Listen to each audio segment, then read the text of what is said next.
imaginer l'amour de Jésus. Je ne vais pas dire ce qui s'est fait dans le fond par mesure de sagesse, mais eux connaissent l'issue, alléluia, de cette ouverture. Ils ont prié, ils ont intercédé. Parmi lesquels, bien aimé dans le Seigneur, je vais honorer ici un homme.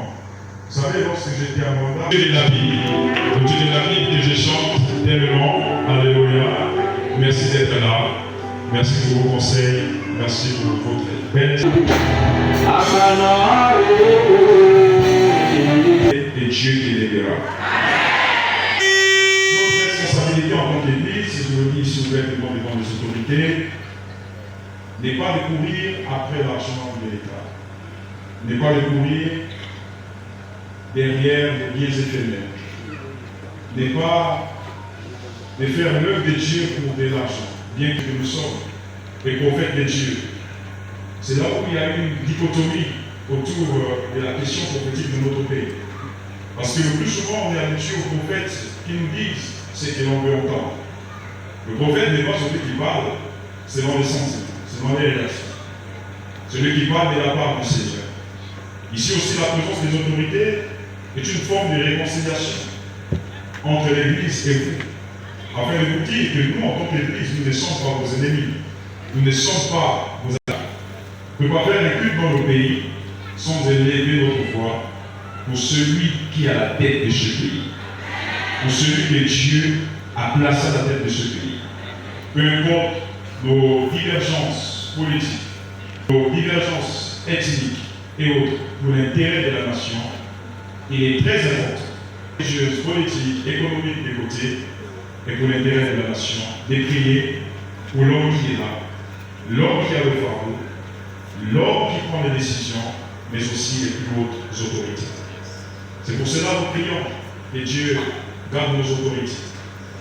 Nous bénissons le Seigneur parce que nous voyons l'ascension de l'Église, le plus haut poste qui est représenté par ses fils, par ses pasteurs, dans les hautes sphères, et au Parlement, au Sénat, à la présidence, des partout, gardera la crainte de Dieu, la crainte de Daniel, et ne point fléchir le genou des morales et d'être pour la vérité.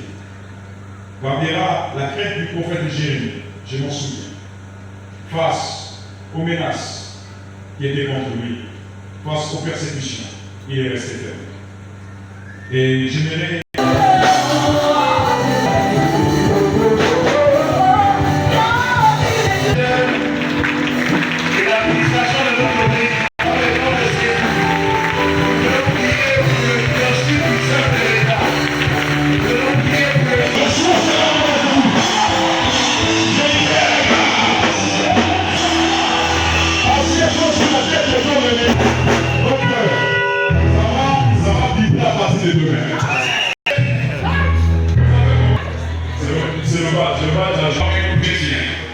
avec notre invité, le général Général Candel, l'erreur du jeune prophète de planifier aussi le mariage du prophète Philippe, lui-même c'est ça. Qui est venu jusqu'ici. J'ai dit que je peux vous révéler. Dieu là, c'était il était, je sais pas, appris, fréquenté, et puis chien de chien.